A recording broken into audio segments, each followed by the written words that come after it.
Alhamdulillah kita sudah menginjak di jilid yang kelima. Setelah kita mempelajari jilid yang pertama, kedua, ketiga, keempat, dan jilid yang kelima ini, Masya Allah, ternyata sahabat Al-Quran, di jilid yang kelima ini banyak tema pembahasan dan pokok-pokok bahasan yang tujuan ini adalah untuk memperlancar, memperbaiki, dan juga memperindah bacaan Al-Quran kita. Dan insya Allah kita akan fokus di setiap halamannya ataupun fokus di halaman tema bahasannya supaya kita lebih mendalami maksud ataupun inti dari topik bahasan di jilid yang kelima ini.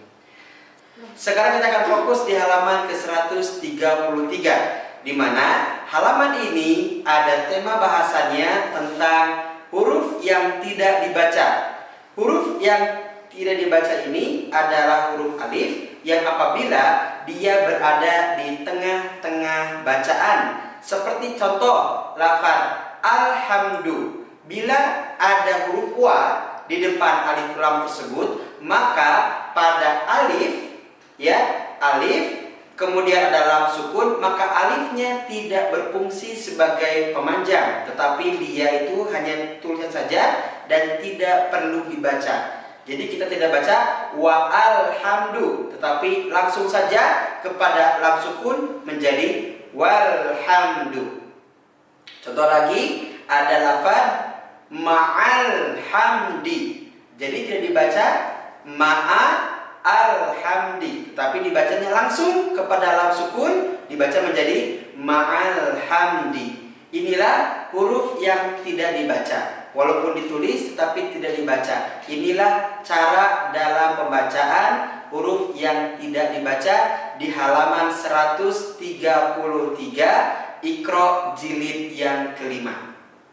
Kemudian sahabat Al-Quran yang dirahmati Allah Subhanahu wa Ta'ala, tema berikutnya di dalam jilid yang kelima adalah pembahasan tentang bacaan panjang yang diwakafkan. Ialah adanya di halaman ke-135. 135 ini fokus di pembahasan tanda panjang disukunkan. Seperti contoh lafaz amina.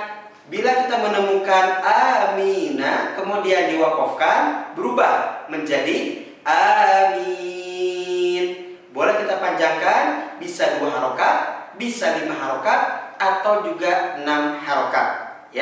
Contoh lagi, kita ambil saja yang pertengahan di 5 harokat. Contoh kita baca nasta'inu, menjadi dibaca nasta'in. Kemudian ada lagi di kolom yang bawah ainal yaqini, dibaca menjadi ainal yaqin.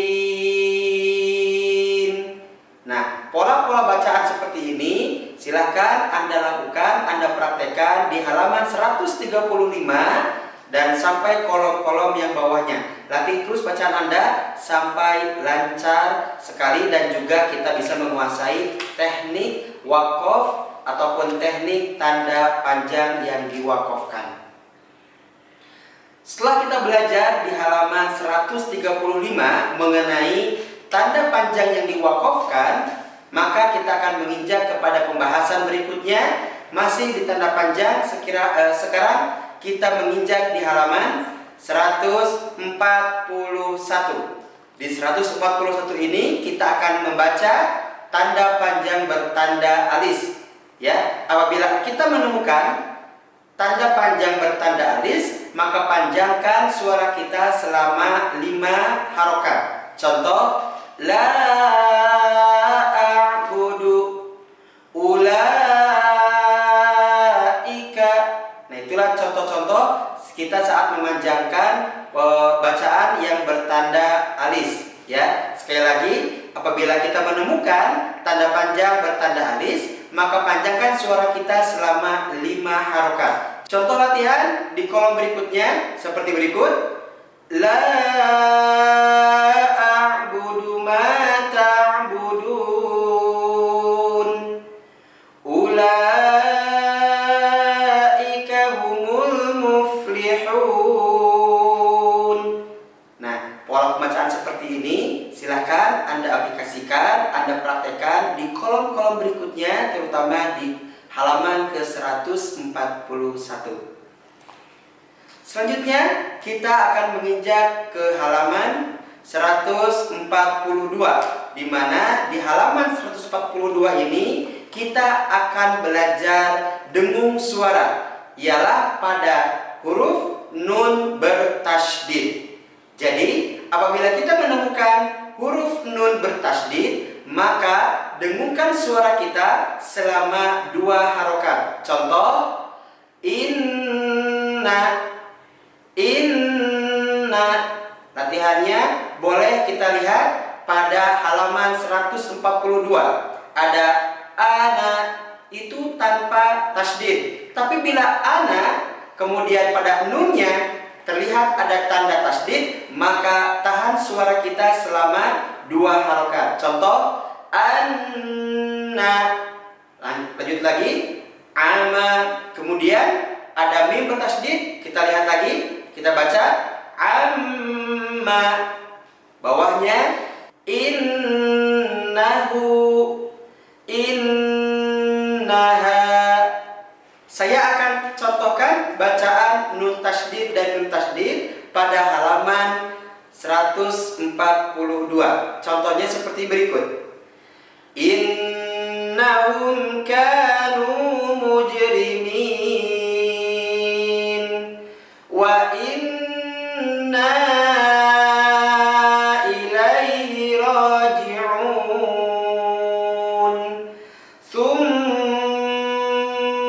Adbara yas'a fa innal jahima hiyal ma'wa.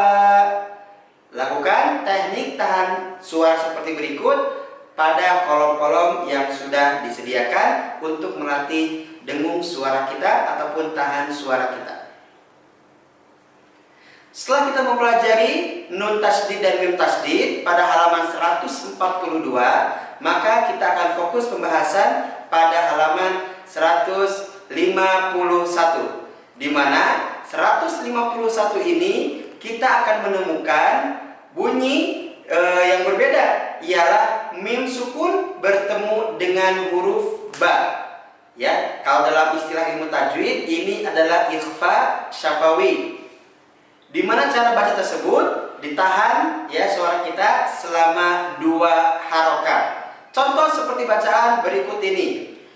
Akafartum ba'da imanikum. Perhatikan baik-baik pengucapannya. Akafartum ba'da imanikum. Pada lafaz akafartum kita tahan suara kita, kemudian kita sebutkan ba-nya. Jadi tahan dulu, tidak perlu tergesa-gesa, jangan tergesa-gesa, santai saja karena kita menahannya selama 2 harokat. Saya ulangi lagi contohnya. Akafartum ba'da imanikum. Lakukan teknik berikut ini ya, terutama pada halaman 151 untuk menahan suara kita pada bunyi mim sukun bertemu dengan huruf ba. Setelah kita pelajari tema bahasan pada halaman 151, maka kita akan belajar di halaman 154, di mana 154 ini fokus bahasannya adalah mengucapkan lafaz Allah. Sahabat Al-Quran yang dirahmati Allah Subhanahu wa Ta'ala, pengucapan lafaz Allah itu ada 2 cara. Ada yang dibaca tebal seperti Allahu, ada juga yang dibaca tipis seperti lillahi. Sebabnya berbeda.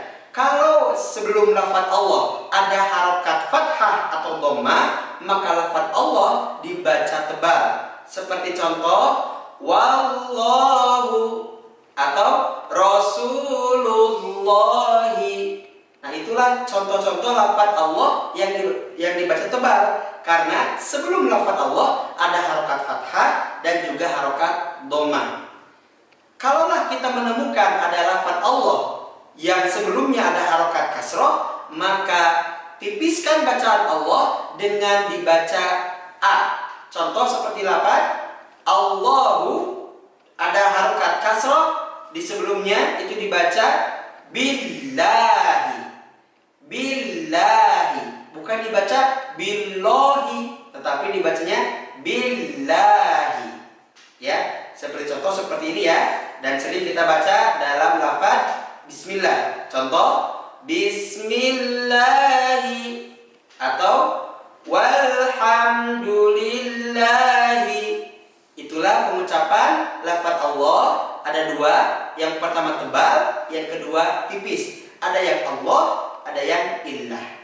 Sahabat Al-Quran yang dirahmati Allah Subhanahu wa Ta'ala, setelah kita belajar bagaimana pengucapan lafaz Allah, maka kita masuk kepada pembahasan berikutnya, ialah pembacaan waladhdallin, ya, di mana lafaz al-dhalin itu kita panjangkan 6 harokat disebabkan ada tanda panjang alif bertemu huruf yang ditasydid, ya, huruf bertasydid, lam bertasydid. Maka kita habiskan, ya, panjang suara kita selama 6 harokat. Jadi 6 harokat itu adalah batas maksimal bacaan panjang. Oke, contoh waladhdallin.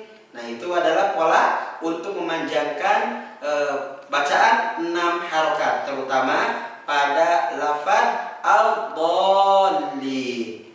Sahabat Al-Quran yang dirahmati Allah Subhanahu wa Ta'ala, alhamdulillah, tema per tema dalam halaman per halaman sudah kita pelajari di jilid yang kelima. Dan tentunya isi dari bahasan tema di jilid yang kelima ini adalah merupakan tema-tema untuk memperindah dan perbaiki bacaan Al-Quran kita. Terus latihkan bacaan Al-Quran kita ini, ya, dengan pola-pola yang sudah kita latihkan, pola-pola yang sudah kita pelajari, supaya bacaan Al-Quran kita semakin baik dan semakin benar. Sehingga kalau sudah lancar, sudah sempurna, sudah baik, pembacaan materi-materi ataupun halaman-halaman yang ada di jilid yang kelima, kita langsung lanjut kepada jilid yang ke-6 di Iqra Millennia.